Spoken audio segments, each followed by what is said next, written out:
కొంతమంది తండ్రులు ఉంటారండి, ఎంత దరిద్రం అంటేనండి, చిన్నోడా ఇలా రారా అంటాడండి ప్రేమగా. ఎందుకనుకుంటున్నారు ప్రేమగా పిలిచేది? కొట్టుకెళ్ళి గోల్డ్ ఫ్లాక్ 2 తీసుకురాపో.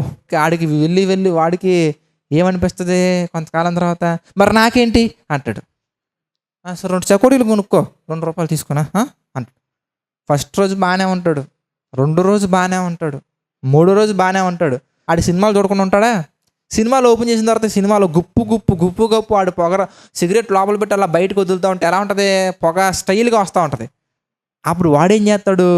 మా నాన్నే సిగరెట్ తాగుతున్నాడు కాబట్టి ఈరోజు ఏం చేద్దాం అంటే చౌకడి కొనకుండా సిగరెట్ కొనుక్కుందాం. ట్రై చేస్తాడు. First time, second time try చేస్తాడు, థర్డ్ టైం ట్రై చేస్తాడు, ఫోర్త్ టైం దొరికిపోతాడు. ఎందుకంటే నీకున్న తెలివితేటలు వాడికి లేవు కదా. దొరికిపోయినప్పుడు ఏం చేస్తాడు? ఎందుకంటే నువ్వు చెప్తావా? తండ్రిగా నువ్వు వాడి దగ్గరికి వెళ్ళి రాయ్ సిగరెట్లు ఎందుకు తాగుతున్నావురా అని గద్దించే హక్కు నీకుందా? ఒక తండ్రిగా నువ్వు ఇలా ఉన్నప్పుడు నీ దగ్గర ఉన్నటువంటి కొడుకు ఏమి నేర్చుకుంటాడు? ఎందుకు అదే నేర్చుకుంటాడు.